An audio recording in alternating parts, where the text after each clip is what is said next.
Page 76 concerning navigation of telex or NAVTEX in short. Okay. Global Maritime Distress and Safety System makes specific requirements for regarding carrying requirements of the ship when it comes to communication. Function, IMO recommendation, all ships are required to be fitted with NAVTEX receiver together with the effective 1 August 1993. Diba? As mandated by the convention. So, kailangan pala mayroon na NAVTEX para magkaroon ng maritime safety information within the coastal waters from 200 to 400 nautical miles. Kung doon kayo ay naglalayag. So, sa madaling sabi, yung model dito ay parehas ng gagamitin natin. Diba? Parehas. GRC, trademark, NCR, 300 alpha. Ito ang power supply niya. 220 volts to 12 volts. This is the knob that you can adjust your phase of the receiver. How many degrees from you is most convenient for you to see. Okay. Lock. Hindi na siya magagalaw. This is the function case. Okay. This is the window monitor. Alphanumeric printer. Cutter. Alphanumeric window. When you press downward, that is the thermal paper. Inside, you will notice the thermal paper enough for your operation. This roller is detachable. You can detach that. And then, put again, check for the clearance both sides of your thermal paper. If that is okay, close. And then, when you close, press the power to on. Then the receiver begin to current. But you cannot read. All you have to do to press feed para lumabas siya. Yeah. So, basa na ba natin? NAVTEX receiver is ready. Oh, if that is ready, illuminate kapag madilim ang bridge. Okay. Amazing. Kapag gusto mong dim, you have to press it again. Kapag gusto mo i-off, you have to press it again. Same. Okay. Press to bright. Press. Okay. And then, requirements, 8 hours before sailing, dapat naka-monitor ka na. Bakit? Anong purpose naman ng monitor? In order to receive all incoming messages, including stored messages, within the memory of your receiver, because this is a store and forward. Yeah. So, once na naka-monitor ka na, tumutunog na siya, you have to test. When you test your equipment, to check all the requirements, the frequency setting, saan ba naka-setting siya? Sa national frequency ba or international frequency? Kapag international, ang printer niya ay English. Kapag national, ang printing niya national language. Ano ba, sa Pilipinas, pwede kang makareceive ng Filipino. Diba? Ano, mga warning ay dadaan sa Pag-asa. Kung anong warning ng Pag-asa. Halimbawa, lahat ng mga barko ay binibigyan ng papala na ganitong oras ay tataas ang alon for about 4 meters. Ganon. Diba? Kita niyo. Pero dito ay English. Kasi 418 tayo. 518. So, 4 na letter N, ibig sabihin, end of message. Yung processor natin, good. Yung printer natin, nag-start na. Diba? Yung lahat na punctuation dito, kaya i-print niya. Yung number, lahat. Yung lahat na letra ay kaya niya i-print. From page 1, there is a preamble. The preamble states that Sulu Charlie stand for start of the message. After Sulu Charlie, the first character represented by B1 characters, meaning that is the host station sending the message where you are in. Assuming your vessel within Navarrete. Navarrete is here. Okay. Kapag nandito ka, Navarrete. So, anong mga station ang nandyan? So, letter L ang nagpadala, letter R. Okay. And the second character after the start of the message represented by B2 characters, meaning that is the type of message. Now, what is letter L? Check for letter L, navigational warning. Okay, additional to letter A. Follow up of navigational warning previously na pinadala na. Diba?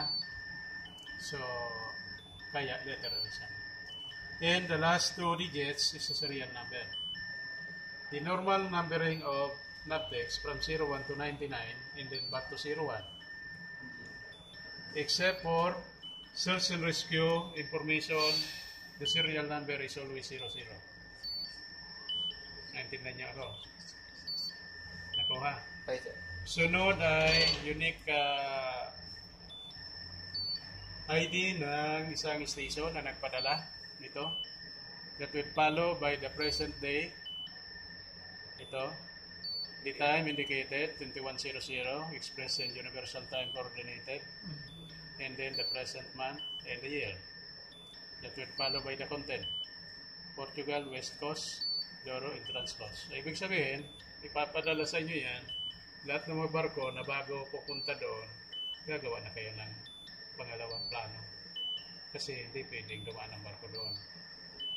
Instead, kayo ay susubukan nyo talagang hindi madaanan, bumalik kayo, maybe it takes for 1 week to consume your fuel for nothing.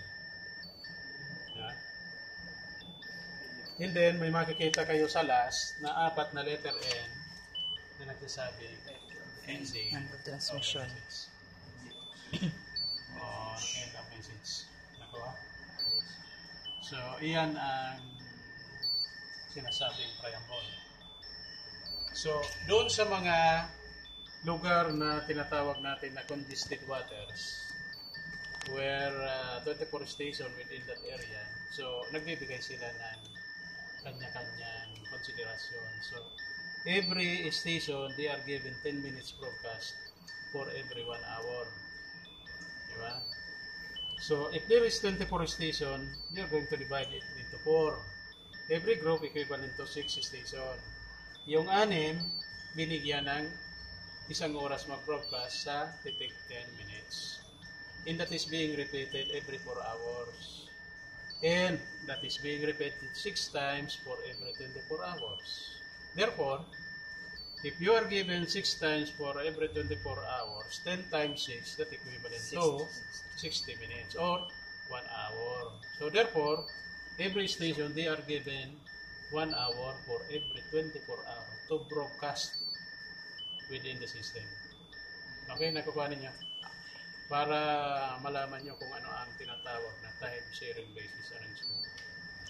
That is only good if you are within the congested waters. Pero kung dito sa Pilipinas, tatlo lamang ang nag-text natin, isa sa Palawan, Davao, and Manila. So, maraming oras. Hindi ka mag-observe ng 10 minutes. Doon yan sa sobra-sobra na ang mga station. Okay? So, ngayon, i-press natin naman ang state. Ano ba naman ang purpose ng button na ito? Press. When you press state, number 1 is to check the stored message ID if there is. If none, makikita mo naman, wala. Diba? Walang stored message. Illumination is on. Kasi nakita mo naman eh. Diba? Monitor is on. Tumutunog. Diba? And then save mode option is off. Logging mode off. Alarm for message type A, B, and L enable. Kaya may narinig kang tong. Diba? Alarm yan. So, tingnan natin. Check for message and area. Lahat sila ay naka-disable. Pag naka-disable ang message mo, kaya ikaw, kung papalit ka sa isang calling officer na you are in doubt with that people, all you have to do just to press state to monitor all status of the function case na talagang may naka-on, may naka-off. Ano ba dito ang mga naka-on? Kailangan ko ba itong i-off? Kailangan ko mag-i-on? Yeah? Check for the area in message. Naka-disable ba? Ay, kung naka-disable, wala kang marireceive. You have to enable. All you have to do to check. So, assuming i-check mo ang area, nandito ang area, enable siya. Eh, kung naka-disable siya, nakita mo disable. Check for the message. Halimbawa, naka-disable siya, kita mo disable. All you have to do to press program and then enable and then press all. What will happen to area? Check for the area, enable na siya. Okay? Kapag prinis mo ang state, nalaman mo na disable yung area mo sa message para maka-receive ang equipment mo. Okay. Diba, sinabi naman ni Kapitan na we are in Nabaraya 11. So, we are on tropical area. No need to receive ice report. Diba? Hindi naman kailangan. Wala naman na iceberg dito sa atin. So, para hindi ka na maka-receive, hanapin mo yung letter C. Naka-enable siya, program, disable.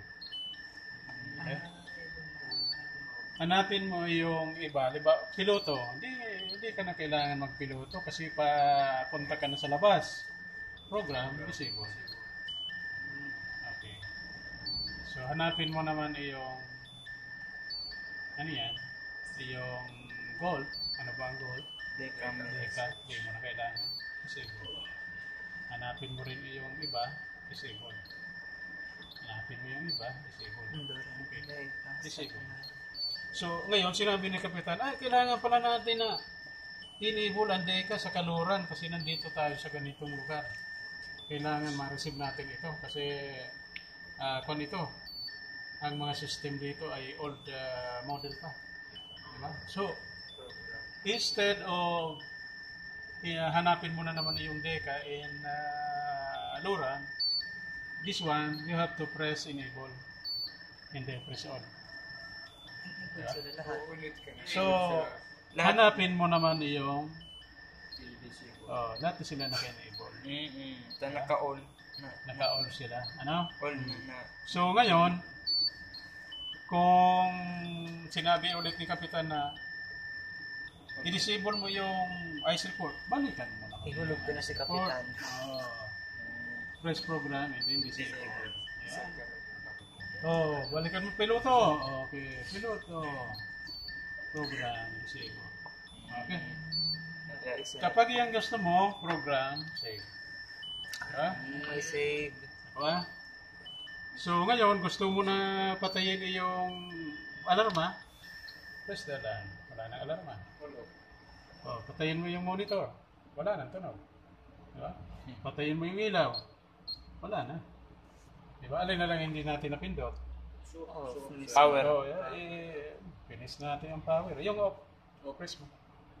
Yan na lang ang hindi natin na-off. Boom! Ito hindi nag-off. Diba? I-press mo ulit. Power off. Turn. Press mo. Tada! Diba? Power off. Sabay silang dalawa. Pag pinatay mo ang tatay, patay mo yung nanay. Sabay pala. Sabay. May forever. Parang yung sa program tapos. Yan. Program. Pag hindi mo press yung program, ito lang press mo, hindi yan magagalaw. Diba? Azar.